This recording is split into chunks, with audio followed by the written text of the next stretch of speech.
Cabinet मंत्री होने के नाते जो भी समस्या और जो भी यहाँ का डिमांड है उसको फुलफिल करने में हमारा एक जिम्मेदारी बनता है, क्योंकि जो भी बड़ा डिमांड है फुलफिल भारत सरकार ही कर सकती है।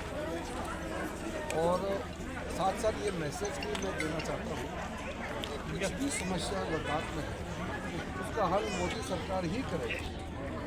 यहाँ अभी जैसे कि और भी कैंडिडेट्स, मान लो कांग्रेस ने भी कैंडिडेट किया है और इंडिपेंडेंट ने भी एक कैंडिडेट, एक कंबाइंड, मैंने सुना है करगिल से एक कंबाइंड दे रहे हैं, लेकिन वो जीत के भी कुछ कर नहीं पाएगा, क्योंकि एक एमपी का रोल क्या होता है, वो पार्लियामेंट में पार्टिसिपेशन करता है, डिबेट डिस्कशन, काम तो सरकार को करना होता है। इसलिए लद्दाख के अंदर में जो भी डिमांड है मैंने पूरा पढ़ा है, डिमांड के बारे में भी मैंने चर्चा भी की है और सारा जो डिमांड है उसको कैसे हल करना है उसको भी हमने सोचा है और आगे चुनाव के बाद इसको आगे ले जाएंगे और तालमेल में काम करना पड़ेगा हमारा और लद्दाख के लोगों के बीच।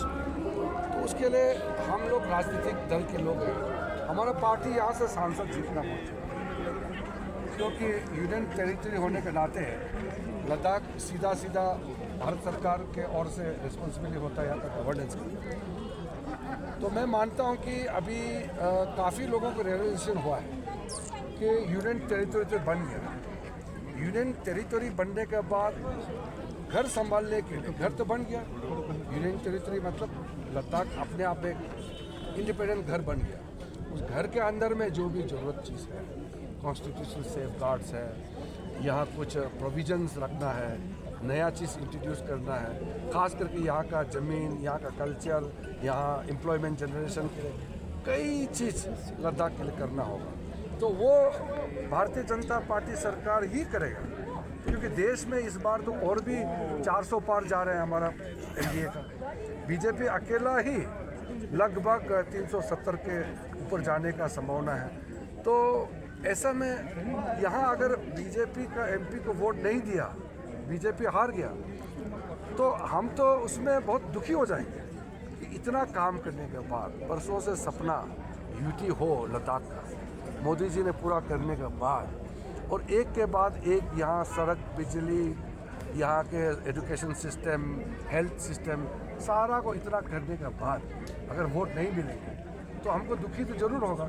इसलिए जो भी यहाँ इश्यूज़ हैं वो पब्लिक का तरफ से इशू उठाने का राइट है और इशू का समाधान के लिए हम ही संकल्प है और हमारे पास ही ताकत है कि वो पूरा करने का। इसलिए हम जिम्मेदारी के साथ कहना चाहता हूँ कि लद्दाख का भविष्य के लिए बहुत सेंसिटिव जगह है, इकोलॉजी के लिए बहुत फ्रेजाइल है। यहाँ लोगों का एक traditional culture, local practice, customs, भाषा, बहुत चीज़ है जिसको हम लोग आगे ले जाना है, वो हम ही करेंगे। तो ये जिम्मेदारी के साथ मैं आज लद्दाख में आपके बीच में हूँ और संस्कार में हो या मैं जहाँ भी जाऊँ, मेरा तो कमिटमेंट रहेगा।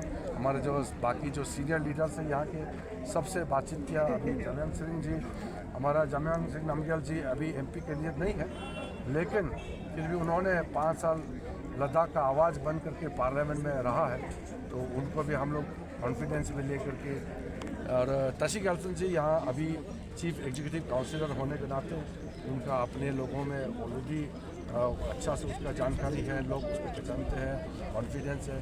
फिर यहाँ बीजेपी के और सीनियर लीडर सबसे तालमेल करके, और जो मुख्य बात जो बीजेपी में नहीं है, आज बीजेपी पार्टी में जो नहीं है लेकिन समाज में काम करते सीनियर है, सबको हम साथ लेके चलना चाहते हैं, क्योंकि भविष्य के लिए काम करना तालमेल में ही होगा। धन्यवाद।